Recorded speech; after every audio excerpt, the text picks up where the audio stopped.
Okay, so I didn't actually plan on doing a video today, but I've just set up a few online clients this afternoon, and it's reminded me of a funny story involving my very first PT client back in 2015, 10 years ago, when I started my career, Ultimate Performance. So a bit of context. Back in the day, whenever I got a new client, it would take me several hours, sometimes even days, to get them set up. Their training program, their diet plan, any nutrition advice I'd be giving them, their supplement list, the whole thing. And in hindsight, it was probably overkill. And I got a bit of deja vu this afternoon setting up these new clients. Because to be honest with you, over the past few years, I haven't really been doing much online training, but I've had a few clients ask me for it, so I thought I'd give it a go again. So just before I delve into the story, before I get pulled up in the comments, I still take time and effort setting up these new clients. It's not a copy and paste job by any means, but my processes have been refined and reformed over the years. And the difference is now, well, let's see later on in the video. So back to the story. When I started at UP, which for you that don't know, is a premium personal training only gym in London. They have a few branches and all over the world as well. I was at the Mayfair branch, which is the best one. And basically the whole gym is based around results, getting results with the clients, before and after pictures basically. And this is where I honed my craft. So in the PT world, it was the creme de la creme. And if you get a job at UP, it was basically the pinnacle.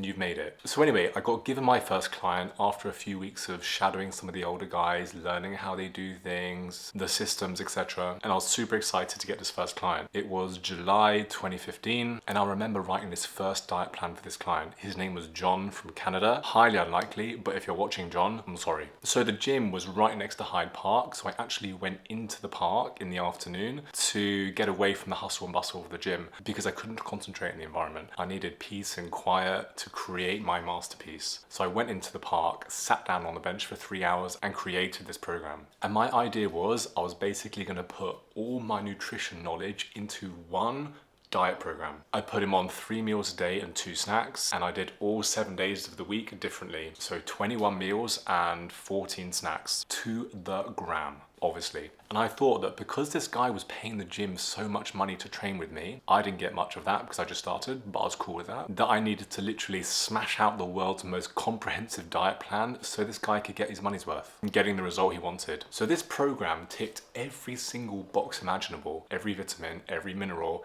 every macro. He had a fiber target which was different based on training days and non-training days, different meals, different times depending on what he was training. I think I gave him different snacks depending on what he was training as well, so he could optimize every facet of his health and fitness, getting jacked and shredded at the same time and getting the best result in the company. So when I finished creating his diet plan, after 3 hours of sitting in the park, I thought that was it, job done. It was going to be the best result ever. I get loads of respect from my new work colleagues. I would get promoted sooner. What could go wrong? And funnily enough, I'm actually not exaggerating here, I attached his diet program in an Excel spreadsheet to his initial email, and I'm pretty sure he didn't even open the Excel document. So all that hard work and he didn't even open it. So if you compare what I sent to John compared to the diet plans I do now, it would be like one of those memes where they compare Renaissance art to modern art. On this side, you've got The Creation of Adam by Michelangelo. It's an iconic piece of art. It's a high level of detail. You could stare at it for hours and not get bored. Like a true masterpiece. That was my program for John. And on the other side, you've got modern art.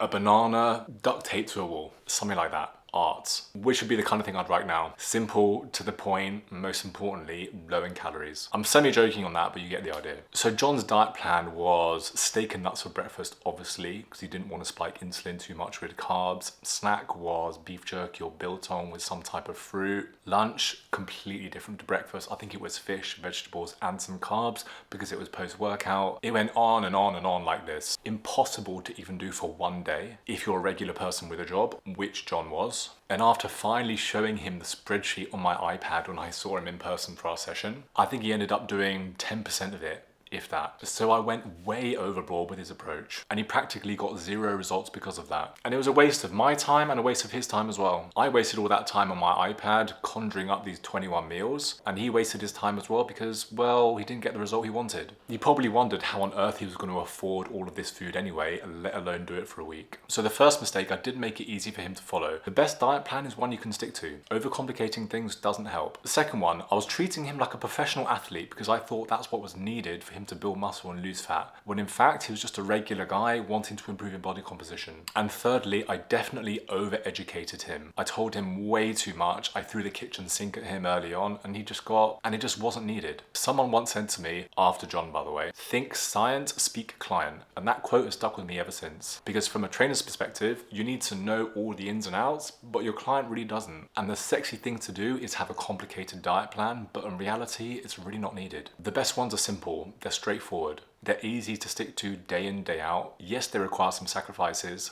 Yes, you're not eating chocolate for breakfast every single day, but with an element of maturity, they should be relatively easy to follow. And they should work to improve the goal of either building muscle or losing body fat. Making the diet difficult to follow might work for professional athletes or someone competing in the Olympics, but for normal people, you and I, it's just better to go with the banana duct tape to the wall. I hope you enjoyed this video. As always, like, comment and subscribe, and I'll see you in the next one.